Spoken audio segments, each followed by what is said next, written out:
Howdy, I'm Jace. I have sex addiction and I work with a bunch of other people who do too. Do people with sex addiction enjoy their behavior? This is a great question and one that I usually get from partners who are understandably confused because sex addiction in general is weird and confusing, but this particular area, since it's not well talked about and it's not really out there, can be particularly confusing. So that's exactly what we are going to be talking about in today's video. Before we get there, if you haven't yet, please subscribe and hit that little bell button so you continue to get content from this channel with other useful resources. We're going to put out a lot of great stuff this year, so make sure you have subscribed.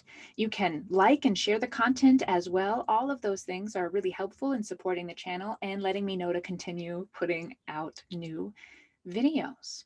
We've got a free resource specifically for partners available at the end of this video as well. And of course, you can always reach me at jacedowney.com if you want more from me. Let's get right into it. Do people with sex addiction enjoy their behavior?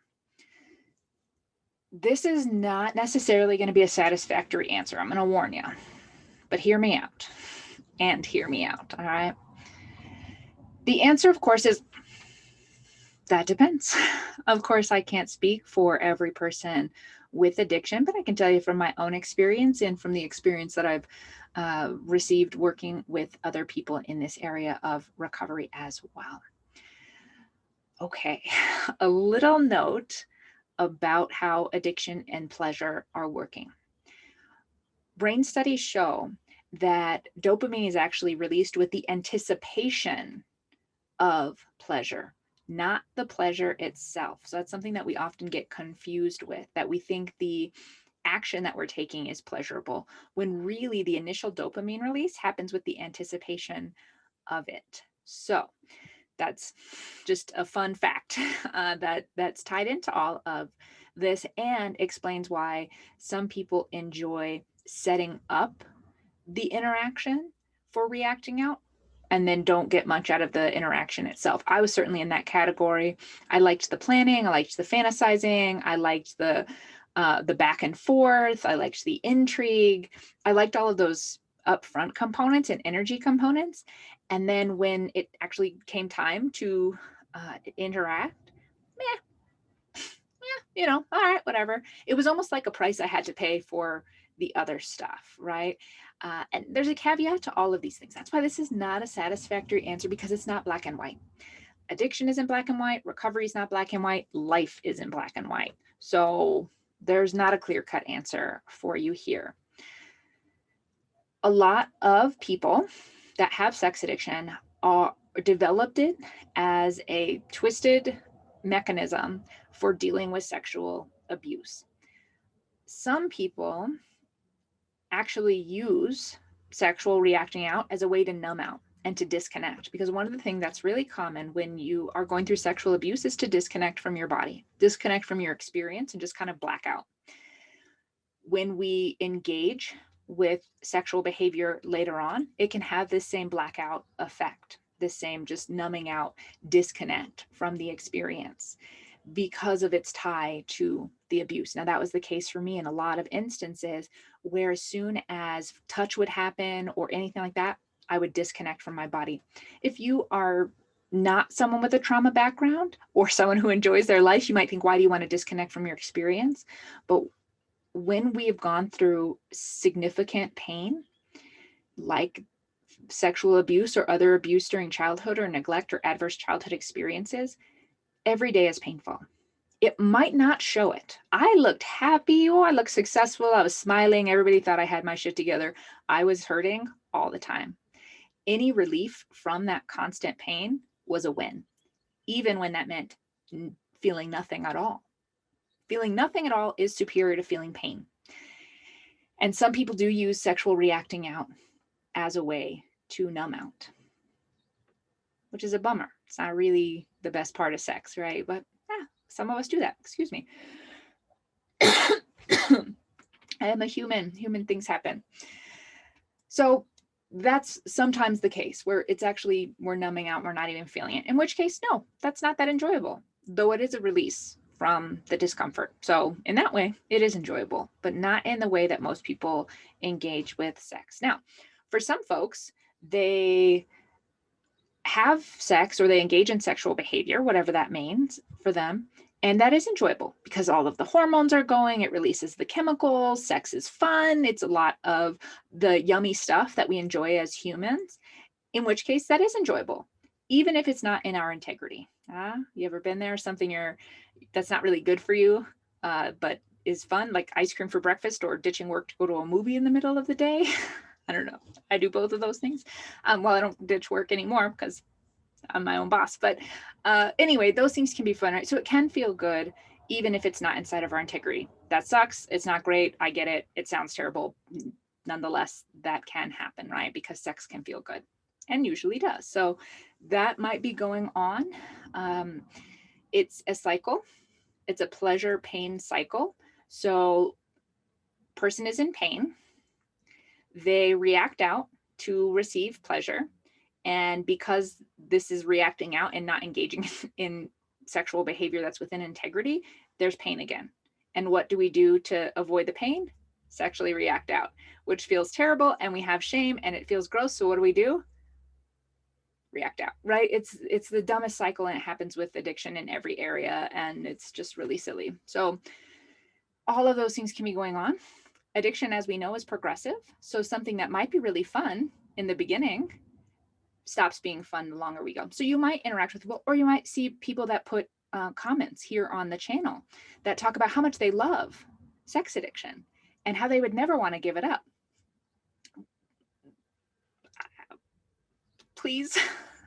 Please go watch the Is Sex Addiction Fun video if you're that person, by the way. Just a side note, but you might see that. And folks that are enjoying it could be earlier on in the process. They can be in complete delusion and denial, or they've actually had such a painful life that they don't even know what a happy, healthy life looks like. They don't even know that exists, right? So addiction seems okay to them. There's a whole mix of things that could be going on there. So as a brother of mine used to say, addiction is, sex addiction is a very different look and feel in your 20s than in your 60s.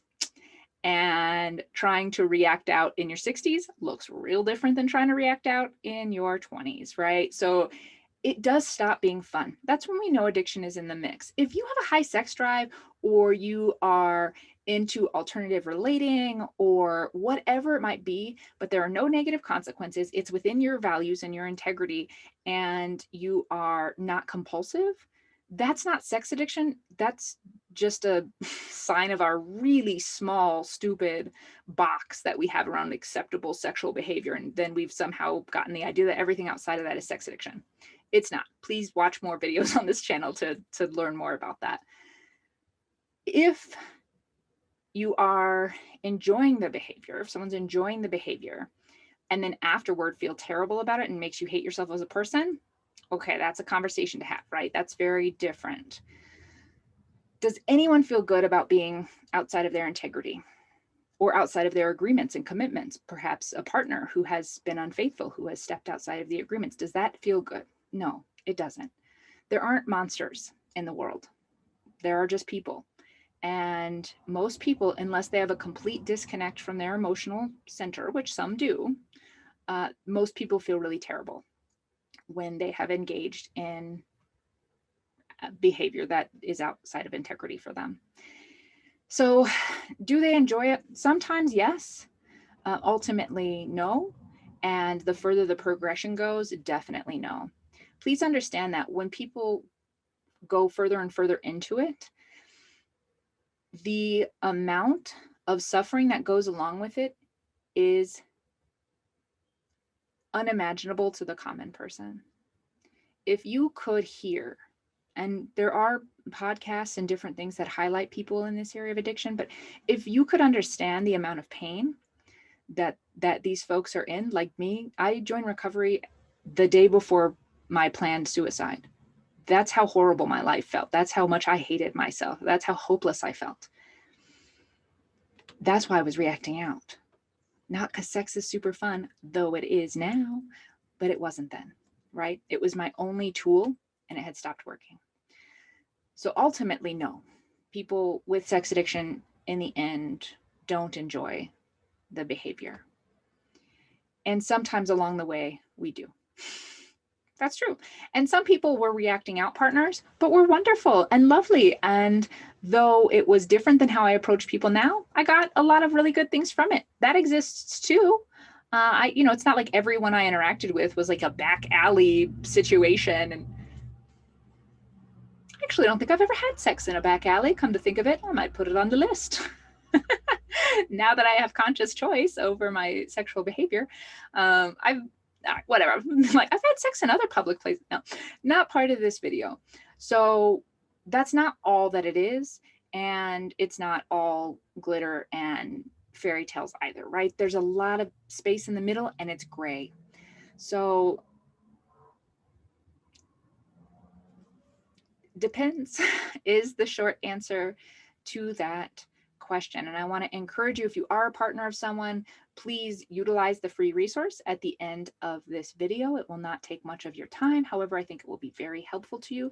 And I invite you to watch the other videos on this channel as well, as we talk about these things candidly and openly.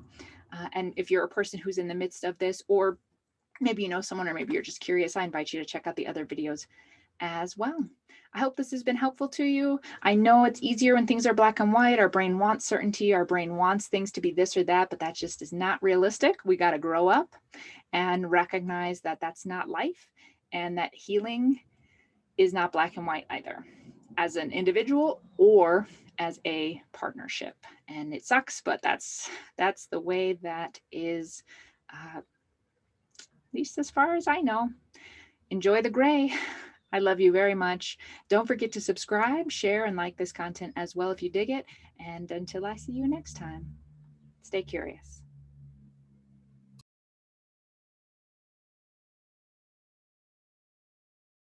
Hello again. Today's resource is for anyone who is a partner of someone with sex addiction, or maybe a loved one for someone who has sex addiction.